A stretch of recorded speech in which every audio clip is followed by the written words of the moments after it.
ده اقوى وافضل لابتوب بكارت شاشه 6 جيجا في الفئه السعريه المتوسطه هتلاقيه عندنا في تارجت ستور بافضل سعر في مصر وتحدي. وفرت لك كميه كبيره باكبر خصم على اقوى لابتوب بكارت شاشه 6 جيجا بعرض قوي جدا لمده 10 ايام فقط او حتى نفاذ الكميه. ده لابتوب ديل بريزيشن 7720 جايب معالج كور اي 7 من الجيل السادس 6820 من فئه الاتش كيو برامات 16 جيجا بايت دي دي ار 4 وكمان بي اس اس دي 512 جيجا بايت، وكمان جايب اقوى كارت انفيديا كوادرو بي 3000 بحجم 6 جيجا بايت جي دي ار 5. اللابتوب ده حرفيا هتقدر تشتغل عليه اقوى برامج جرافيك والمونتاج والبرامج الهندسيه بدون اي تهنيج، وكمان هيشغل معاك العاب كتير بشكل فوق الممتاز.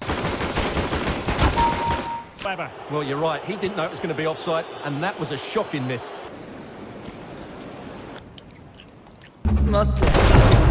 وكمان اللابتوب جايب جميع المداخل 3 مداخل يو اس بي ومدخل مزدوج للميكروفون والسماعات وكمان مدخل للميموري، ومن الجنب الثاني هتلاقي مدخل التايب سي ومدخل اتش دي ام اي وكمان ميني ديسبلاي ومدخل يو اس بي تاني، وكمان جايب مدخل للشاحن ومدخل لللان وفتحات للتهويه. اللابتوب عليه ضمان 6 شهور فعلي بشهاده ضمان مختوم من الشركه وكمان 14 يوم استبدال او استرجاع ضد عيوب الصناعه. اللابتوب نزل بافضل سعر في مصر لغايه يوم 10 فقط او حتى نفاذ الكميه بسعر 15999 بدلا من 18000 جنيه. ولو عايز تستفسر عن اي حاجه ابعت لنا على الخاص او على الواتساب على الارقام الظاهره قدامك على الشاشه. وما تنساش مع تارجت ستور انت الكسبان.